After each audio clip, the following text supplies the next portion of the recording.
एक ट्रेन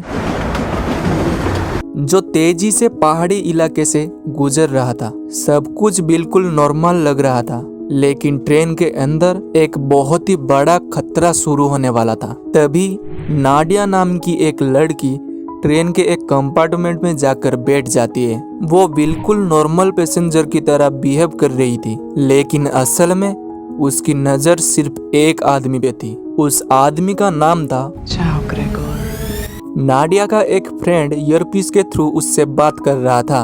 वो कंप्यूटर से ट्रेन के अंदर क्या चल रहा है सब कुछ देख रहा था। शायद हैकर था। फिर वो नाडिया को बताता है, हमारी इंफॉर्मेशन के मुताबिक उस कमीने के बैग में हाई क्वालिटी का यूरेनियम है। सिचुएशन ऑलरेडी डेंजरस था, लेकिन तभी एक और आदमी ट्रेन में आता है और जैसे ही वो नाडिया के सामने बैठता है, उन दोनों को देख के लगता है कि वो पहले से ही एक दूसरे को जानते हैं। लेकिन वो तुमसे ज्यादा हैंडसम है। दोनों के बीच प्यार भी था और ट्रस्ट भी, लेकिन कोई और भी उन दोनों पे नजर रखा हुआ था। तभी ट्रेन एक टनल के अंदर जाती है और अंधेरा होते ही नाडिया अचानक मेसन को किस कर लेती है, लेकिन फिर धीरे से कहती है, खुश मत हो, उसके साथ कोई है, भी पकड़े जाते। और बस मिशन स्टार्ट हो जाता है। ये मेरा मिशन है, तुम कवर दोगे। लव, उसका आदमी मेरे पीछे। ब्राउन सूट में जानता हूँ। लव। नाडिया धीरे धीरे ग्राइगर की तरफ जाने लगती है, लेकिन जो आदमी उन दोनों पे नजर रखा हुआ था वो भी नाडिया का पीछा करने लगता है और उसके पीछे मेसन चल रहा था। अचानक मेसन उस आदमी के सामने आ जाता है और कहता है, तुम्हें पता है ना तुम्हारे साथ क्या होने वाला है? देन दोनों के बीच जबरदस्त फाइट शुरू हो जाता है।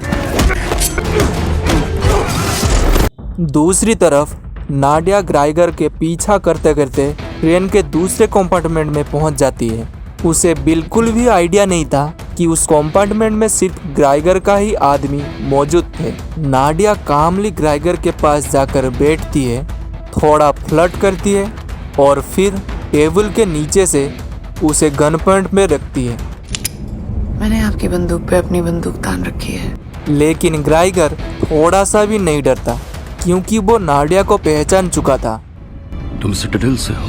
ये नाम सुनते ही समझ आ जाता है कि नाडिया कोई नॉर्मल लड़की नहीं बल्कि एक सीक्रेट एजेंट है। लेकिन तभी ग्राइगर एक शॉकिंग बात बोलता है, तुम लोगों को यहाँ बुलाने के लिए गलत इन्फॉर्मेशन दी गई थी ताकि मैं तुम्हें एक मैसेज दे सकूं। मतलब किसी ने सिटाडेल एजेंट्स को जानबूझकर ट्रैप में बुलाया था। फिर ग्राइगर नाडिया को एक टेबलेट दिखाता है जिसमें दुनिया भर के सिटाडेल्स एजेंट्स एक एक करके मारे जा रहे थे। नाडिया शॉक्ड हो जाती है और पूछती है, तुम आखिर हो कौन? तभी ग्राइगर अपनी कलाई पर बना एक अजीब सा सिंबल दिखाता है, लेकिन उस सिंबल का मतलब क्या था यह अभी भी मिस्ट्री था। और उसी वक्त ग्राइगर के आदमी कंपार्टमेंट में मौजूद इनोसेंट लोगों को मारना शुरू कर देते हैं। पूरा कंपार्टमेंट डर से भर जाता है और सभी लोग नाडिया को गन पॉइंट में रखते हैं। लेकिन तभी मेसन पीछे से एंट्री मारता है और सीधा ग्राइगर के आदमियों पे फायरिंग करना शुरू कर देता है। इससे नाडिया को कवर मिल जाता है और वो तुरंत ग्राइगर को शूट कर देती है। फिर दोनों मिलकर सब गुंडों से फाइट करने लगते हैं। किसी के पास शॉटगन था तो किसी के पास और वेपन्स, लेकिन मेसन उन्हीं के वेपन्स उनके अगेंस्ट यूज कर रहा था और नाडिया उसके हाथ में जो भी आ रहा था उसे ही वेपन बना के सबको मार रही थी। फाइट के बीच नाडिया मेसन से कहती है, हमें फंसाया गया मेसन। देन मेसन पूछता है, पता नहीं, लेकिन वो सिटाडेल को मिटाना चाहते हैं। लेकिन ये पूरी सिटाडेल को खत्म करना चाहते हैं। सिचुएशन और भी ज्यादा डेंजरस होता जा रहा था। तभी मेसन अपना हैकर दोस्त को कॉल करता है, बर्नार्ड हमें यहाँ से निकालो। लेकिन कोई जवाब नहीं आता।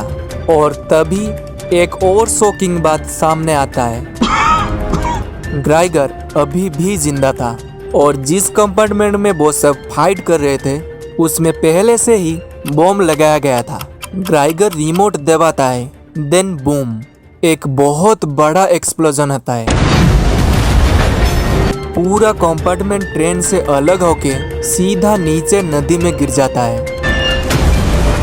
और उसी के साथ नाडिया और मेसन भी ब्लास्ट में गायब हो जाते हैं। उस मोमेंट पे हर किसी को यही लगा कि दोनों मर चुके हैं, लेकिन कुछ दिन बाद हमें एक हॉस्पिटल दिखाया जाता है जहां एक आदमी धीरे धीरे होश में आ रहा था और वो आदमी कोई और नहीं बल्कि मेसन ही था। हाँ दोस्तों, मेसन अभी भी जिंदा था, लेकिन यहाँ एक और शॉकिंग ट्विस्ट सामने आता है क्योंकि मेसन को कुछ भी याद नहीं था, ना ट्रेन, ना नाडिया, ना सिटाडेल और ना ही अपना खुद का नाम। तभी डॉक्टर उससे पूछता है, तुम कायल कॉलरॉय नाम के आदमी को जानते हो? लेकिन मेसन कॉन्फ्यूज्ड होकर कहता है नहीं, कौन है वो? और तब डॉक्टर एक शॉकिंग बात बोलता है। तुम। फिर डॉक्टर मेसन को एक पासपोर्ट देता है जिसमें उसका ओरिजिनल आइडेंटिटी छुपा हुआ था।